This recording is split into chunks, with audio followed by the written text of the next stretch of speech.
um prazer saudar a cada um de vocês, em o nome de Jesus, nesse que é o terceiro domingo de Advento. Oramos para que esse tempo de preparação seja um tempo rico na presença de Deus, na presença daquele que veio nos abraçar. Nós vamos fazer a leitura no Evangelho de Mateus, capítulo 2, estou usando a Bíblia Viva. Jesus nasceu na cidade de Belém, na Judéia, durante o reinado do rei Herodes. Por aquele tempo, alguns sábios das terras do Oriente chegaram a Jerusalém perguntando: onde está o rei dos judeus, recém-nascido? Pois nós vimos a sua estrela nas distantes terras do Oriente e viemos adorar o menino. O rei Herodes ficou muitíssimo perturbado com a pergunta deles, e Jerusalém inteira ficou cheia de rumores. Ele convocou uma reunião dos líderes religiosos dos judeus. Os profetas nos informaram onde o Messias nasceria? Perguntou. Sim, em Belém, disseram eles, porque isto é o que o profeta Miqueias escreveu. Ó pequena cidade de Belém, você não é uma vila judaica sem importância, porque o rei será levantado daí para dirigir o meu povo de Israel. Então, Herodes mandou um recado secreto aos sábios, pedindo que viessem falar com ele. Nessa reunião, obteve deles a época exata em que viram a estrela pela primeira vez. Disse ele: vão a Belém e procurem o menino. E quando o encontrarem, voltem e me digam para que eu possa ir adorá-lo também. Depois deste encontro, os sábios puseram-se a caminhar outra vez. Então a estrela apareceu-lhes novamente sobre Belém, e vendo a estrela, a alegria deles foi enorme. Entrando na casa onde estavam o menino e Maria, sua mãe, eles se ajoelharam diante dele para adorar. Então abriram seus presentes e lhe deram ouro, e incenso e mirra. Mas quando voltaram para sua terra, eles não foram por Jerusalém para contar a Herodes, porque Deus lhes tinha avisado num sonho que voltassem por outro caminho. Vamos orar. Senhor, nós agradecemos o privilégio de recebermos esta palavra, que é para tanto aqueles que estamos perto, como para aqueles que ainda estão longe. Queremos pedir que, como esses magos do passado, esses sábios, souberam da profecia, da promessa de Deus, e que essa promessa tinha se cumprido e começaram a buscar, começaram a permitirem-se ser guiados, nós também possamos ser guiados para a Tua presença nessa época de fim de ano. Época tão atribulada, tão cheia de finalizações de escola, acadêmicas, de relatórios, de trabalhos. Nós nos colocamos em Tua presença pedindo que o Senhor nos atraia e que o Senhor nos guie e que nós também, como esses magos do passado, possamos encontrar o Senhor e possamos nos colocar prostrados na Tua presença para Te adorarmos como é devido, porque este é o melhor lugar de todos. Pedimos em nome de Jesus. Amém. Essa é uma história que as pessoas contam várias vezes, né? Sejam cristãos ou não, essa é uma história muito bonita, gerou inclusive filmes, né? E não necessariamente filmes cristãos, mas é uma história que fala de gente que veio do Oriente. Existem várias suposições, da parte inclusive de estudiosos, né? As pessoas dizem que o nome mago, que é o nome usado no original grego, também tem um equivalente lá no Antigo Testamento, que é de magi, né? Da onde vem então? São pessoas que são estudiosas, mas o estudioso daquela época, ele mistura tanto aquilo que a gente chamaria de conhecimento ou ciência, né, secular de hoje. Então ele vai aprender, ele vai pesquisar, ele vai procurar compreender matemática, álgebra, as ciências da vida, né, biologia, física, astronomia, como também a esse nome estão ligados, como a gente vê, por exemplo, no profeta Daniel, os nomes de adivinhos, feiticeiros, encantadores ao lado do nome mago, né? Então, são pessoas que estão em busca do conhecimento. O nosso coronel Cheki, por exemplo, no livro Bom Dia China, ele diz que os sábios da China, da época, e há uma teoria que esses que estão aqui no Evangelho de Mateus capítulo 2 podem ter sido justamente esses daí, eram pessoas que se dedicavam ao conhecimento, não só a aprender, mas também a ensinar. E se foi no caso da China, por exemplo, a gente sabe que esse pessoal teria vindo pela Rota da Seda, né, atravessado uma distância que demoraria sim esses 2 anos para chegarem até o local do nascimento de Jesus.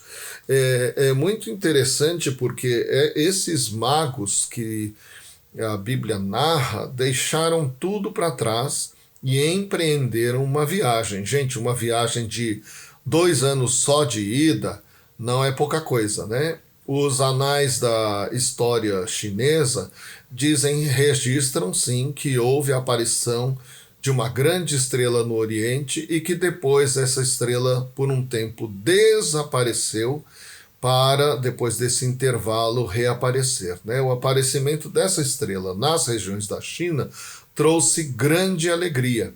E quando ela desaparece, trouxe desapontamento, para depois, é claro, então as pessoas se alegrarem novamente, né? Os magos, como a gente diz, são pessoas que representam conhecimento, mas também representam uma religiosidade que não segue aquilo que Deus revelou na palavra de Deus. Os primeiros magos que a gente encontra na Bíblia são justamente aqueles que se opõem à saída do povo de Deus lá do Egito, né? Moisés está aí, né, nessa época confrontando o faraó. Deus está operando aqueles sinais, né, aqueles milagres, e a gente sabe que os magos foram capazes de reproduzir até certo ponto os primeiros sinais que Deus produziu na época da libertação do Egito. Então, os magos do Egito são magos, são pessoas que são opostas à obra de Deus. Eles estão se opondo ao povo e à obra do próprio Deus. São os mesmos magos que Gênesis está mencionando na época de José, quando José é chamado para interpretar o sonho ou os sonhos, né, de Faraó.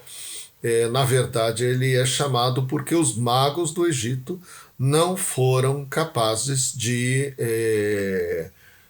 interpretar o que significavam. Então a gente vê nesse contexto de finalzinho de Gênesis e no começo de Êxodo, esses magos como pessoas que não adoram o mesmo Deus, que não servem a ele, que usam de outras fontes religiosas e que, na verdade, acabam sendo gente que se opõe a Deus.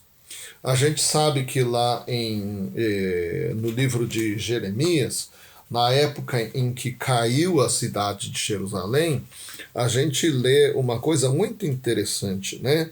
Então, Jeremias 39, 13. Então entraram todos os príncipes do rei da Babilônia e se assentaram na porta do meio. Nergal-Sarezer, Sangar-Nebo, Sarsequim, Rabi-Sares, Nergal-Sarezer, Rabi-Mag e todos os outros príncipes do rei da Babilônia. Isso aqui é quando, infelizmente, Jerusalém caiu. E essa é uma lista dos príncipes inimigos daqueles que arrombaram, né? Infelizmente, fizeram uma brecha na Cidade Santa, em Jerusalém, e entre esses se nomeia Nergal-Sarezer Rabi Magi. Agora, Nergal-Sarezer Rabi Magi é um título, é um nome. Sar-Ezer, né? Sar quer dizer príncipe, né? Então, ele é, na verdade, príncipe de Ezer, e Rabi Magi quer dizer o grande mago. Então, esse homem, ele era o chefe, um dos chefes principais militares do cerco contra Jerusalém, e ele era o principal adivinho. Ele era o Rav, né? O principal, o príncipe o chefe dos dos magos. Ele era o chefe dos adivinhos que lideraram a destruição de Jerusalém. Então a gente percebe que desde os tempos antigos o nome magos tem uma conotação de pessoas que são não apenas longe da revelação do Deus verdadeiro, mas muitas vezes são pessoas que são encarados como estrangeiros e inimigos do povo e da própria revelação de Deus. Então é espantoso quando você pega, por exemplo, o livro do profeta Daniel, abre no capítulo 4 e no versículo 9, e você lê Beltesazar, que é o nome que deram para Daniel. Então Beltesazar é Daniel, né?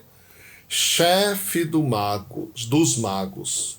Quer dizer, então, Daniel, na sua posição de alto conselheiro, né, de Nabucodonosor e dos reis, né, que vão fazer esse império tão grande, ele alcança o posto e o título de chefe dos magos. Se lá Rav, né, era por inimigo, Rav aqui é para Daniel.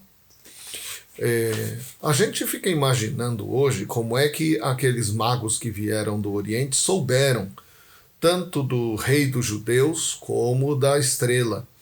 Nós podemos pensar em duas maneiras. Uma é esta aqui, né?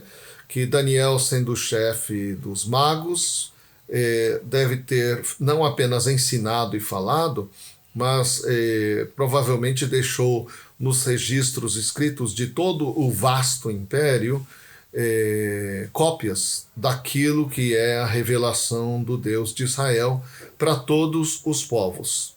Outra oportunidade, sem dúvida, foi por causa do comércio, né? A gente sabe que com a pacificação de todos os reinos, uma pacificação, claro, forçada por dominação militar aí, tanto do Império Babilônico como depois, né, os gregos vão fazer isso, né, macedônios, os romanos, mas os judeus vão se espalhar pelo império, vão fazer comércio e vão levar consigo a sua religião, vão formar sinagogas, escolas, e nas conversas informais mesmo com mercadores de outras nações, de outros povos, eles vão levando a informação do Deus eterno que fez um pacto com a humanidade de enviar um Salvador.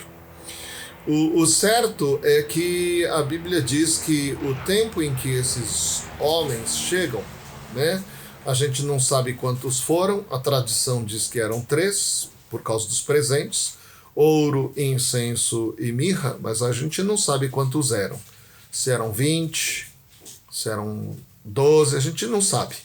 E a Bíblia também não diz que eles eram reis, só informam que eles eram magoi, eles eram magos, eles eram esses sábios, né?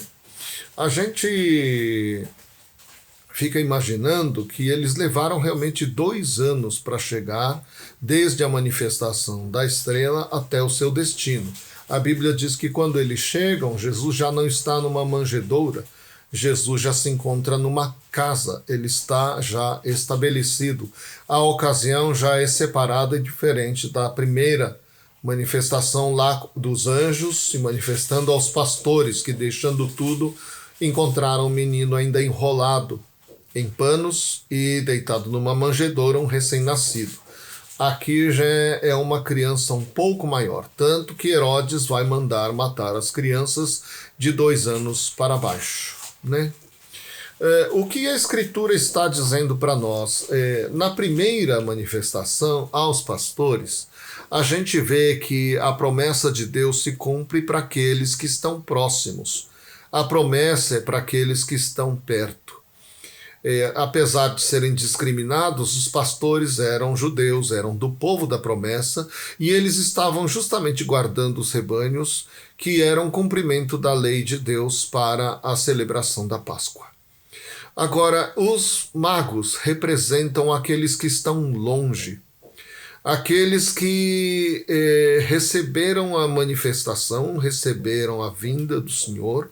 No entanto, a gente pode ver isso, né? Na narrativa, a gente vê que eles não vão para Belém, eles vêm para Jerusalém, que é a cidade capital, e eles vão para o palácio do rei. Eles imaginam que o Messias vai nascer no palácio. E a Bíblia diz que não só Herodes, mas Jerusalém inteira se alvoroçou com essa procura por parte desses magos pelo Messias, pelo rei dos judeus que haveria de nascer.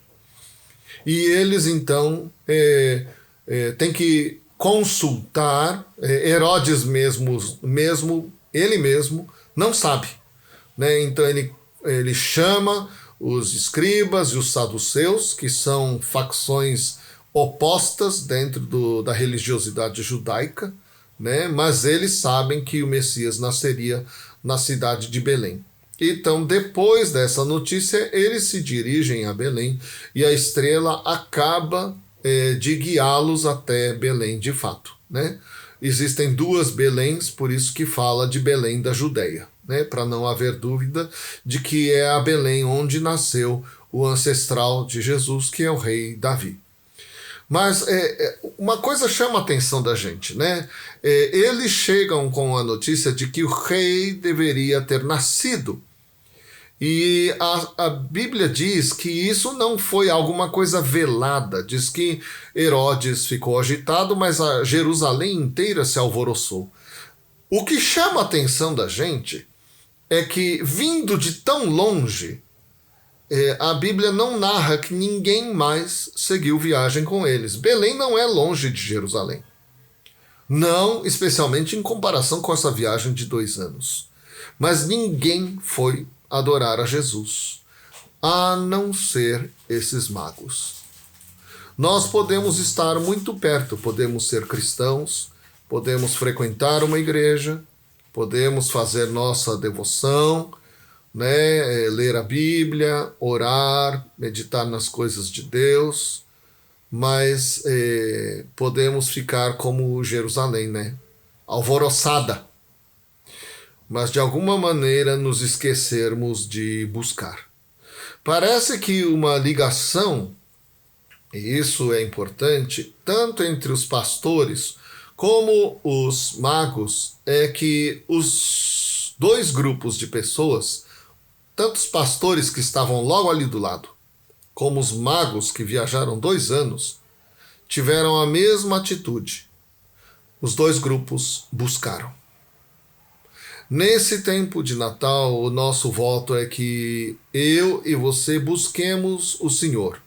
Nós estamos realmente muito atarefados. Nós estamos cheios de coisas para fazer. Mais, às vezes, do que aquelas que nós damos conta. É verdade, né? Mas eu gostaria de lembrar, eles deixaram tudo para trás e eles encontraram. E eles não apenas encontraram para contar no currículo deles. Olha, nós encontramos o rei dos judeus, então nós vamos contar para todo mundo que a gente fez isso. Não, a atitude deles era mais profunda do que essa. A Bíblia diz que eles o adoraram. Interessante, né? Deus recebe a adoração dos anjos. Deus recebe a adoração de pastores que são do seu povo, mas Deus também recebe a adoração daqueles que são estrangeiros e que são tradicionalmente inimigos. Uma das coisas mais desafiadoras para o Exército de Salvação desde o começo foram as guerras. Quando estourou a Guerra dos Boers, lá na África do Sul, o fundador era vivo ainda. E a gente tinha um primeiro impacto de uma guerra que envolvia salvacionistas de um lado e de outro. Mais tarde nós vamos enfrentar isso já com o fundador falecido, promovido à glória, e Bramwell vai dizer que as diretrizes estabelecidas pelo seu pai lá na época dos Boers será seguida na Primeira Guerra Mundial e continuará sendo exercida na Segunda Guerra Mundial. É a proibição de usar a palavra estrangeiro e usar a palavra inimigo nas nossas publicações oficiais, né? Porque a gente vai lembrar que na Primeira e na Segunda Guerra Mundiais, nações onde a bandeira salvacionista tremulava lutaram umas contra as outras. E o ânimo normal das pessoas, infelizmente em tempo de guerra, era realmente de chamar os outros de estrangeiros e de inimigos. O que a gente descobre é que desde o nascimento de Jesus, a boa nova de que Deus estava em Cristo reconciliando consigo o mundo, traz junto também uma notícia fantástica. Se nós ficamos contentes lá na década de 90 com a queda do Muro de Berlim, lá com o nascimento de Jesus houve a quebra do muro de inimizade. A Escritura, Paulo fala claramente isso, que Deus estava quebrando o muro de inimizade. Assim que em Cristo não há mais estrangeiros, nem há mais inimigos. Se antigamente podia-se orar contra algum inimigo, quando Jesus se manifesta, ele fala assim: agora a regra é que nós amemos os nossos inimigos. A regra é que nós oremos pelos nossos inimigos. A regra é que nós abençoemos os nossos inimigos. A Bíblia não está fechando os olhos para o fato de que pessoas se levantam para se opor a umas às outras. Pessoas cometem crimes, atrocidades, uns contra os outros. Nações se levantam contra nações. Mas o que a Bíblia diz é que nós, enquanto cristãos, agora não temos mais esse sentimento de inimizade, de animosidade, de levantar a espada um contra o outro. Não precisa ter espada na mão, a espada está na mente e no coração. Então, o que a Bíblia diz é que nós fomos transformados em um povo da reconciliação. Porque o nosso príncipe é o príncipe da reconciliação. E essa mensagem serve para dizer que se você está perto, essa mensagem é para você. Mas se você está longe, muito longe do caminho de Deus, essa mensagem é para você também. Jesus está de mãos, de braços abertos para você. Ele recebe você, ele recebe a tua adoração. E para a igreja, que talvez nesses longos anos tenha se esquecido disso, nós como igreja, como corpo de Cristo, como pernas, braços, mãos para Jesus, somos aqueles que recebemos os de perto, mas também somos aqueles que recebemos os de longe. Porque para nós, como para o nosso cabeça, já não há mais estrangeiros. Nós já fomos estrangeiros, mas já somos hoje da família e da nação de Deus, do povo escolhido. E também já fomos de longe, já fomos forasteiros, Já fomos como aqueles que não têm casa, não têm pátria, não têm lar, não têm nome, mas nós hoje somos do povo de Deus. Assim também acolhemos os que não têm povo, acolhemos os que vêm de longe, para que eles também, junto com a gente, adorem o Senhor que veio no Natal. Que as pessoas descubram que a igreja é lugar para os de perto e que a igreja é lugar para os de longe, que a igreja é lugar de receber, de acolher, que a igreja é lugar de nos tornarmos, na pessoa de Jesus, um povo, uma família só. O que aconteceu depois com os magos, a gente não sabe direito, é verdade, né? Anos mais tarde, quando os nestorianos são expulsos do seio da igreja, né, acusados de heresia, esses mesmos nestorianos levarão o evangelho para todo o Oriente. Eles vão ser acolhidos lá na Pérsia, né?